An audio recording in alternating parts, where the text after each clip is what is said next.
দীর্ঘ ২১ ঘন্টার ম্যারাথন আলোচনা শেষে কোনো চুক্তি ছাড়াই শেষ হল যুক্তরাষ্ট্র ও ইরানের মধ্যকার ঐতিহাসিক ইসলামাবাদ বৈঠক। গত ৫০ বছরের মধ্যে ওয়াশিংটন ও তেহরানের মধ্যে এটি ছিল সর্বোচ্চ পর্যায়ের সরাসরি আলোচনা। তবে রবিবার সকালে কোনো সমঝোতা ছাড়াই যুক্তরাষ্ট্রে ফেরার ঘোষণা দেন মার্কিন ভাইস প্রেসিডেন্ট জে.ডি. ভান্স।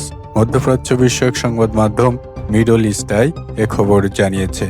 বৈঠক শেষে জে.ডি. ভান্স বলেন, আলোচনা ভেস্তে যাওয়া যুক্তরাষ্ট্রের চেয়ে ইরানের জন্যই বেশি খারাপ খবর। তিনি জানান, তারা একটি চূড়ান্ত ও শ্রেষ্ঠ প্রস্তাব দিয়ে এসেছেন এবং এখন দেখার বিষয় ইরান সেটি গ্রহণ করে কিনা। ভান্সের মতে, আলোচনার মূল লক্ষ্য ছিল ইরানের পক্ষ থেকে পারমাণবিক অস্ত্র তৈরি না করার দীর্ঘমেয়াদী অঙ্গীকার পাওয়া, যা এখনও অর্জিত হয়নি।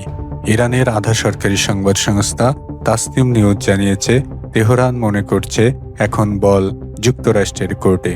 ইরানের পক্ষ থেকে বলা হয়েছে, তারা যৌক্তিক প্রস্তাব দিলেও ওয়াশিংটন তা গ্রহণ করেনি।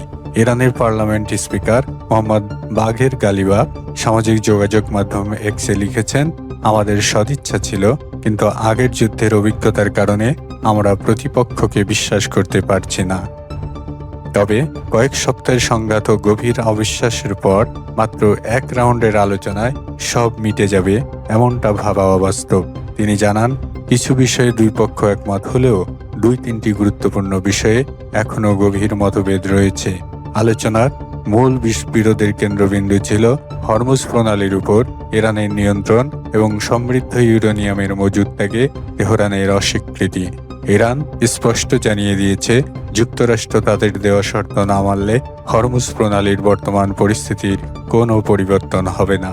পাকিস্তানের উপপ্রধানমন্ত্রী ইসহাক দার বলেছেন, আঞ্চলিক শান্তি ও সমৃদ্ধির জন্য দুপক্ষকে ইতিবাচক মনোভাব নিয়ে কাজ চালিয়ে যেতে হবে।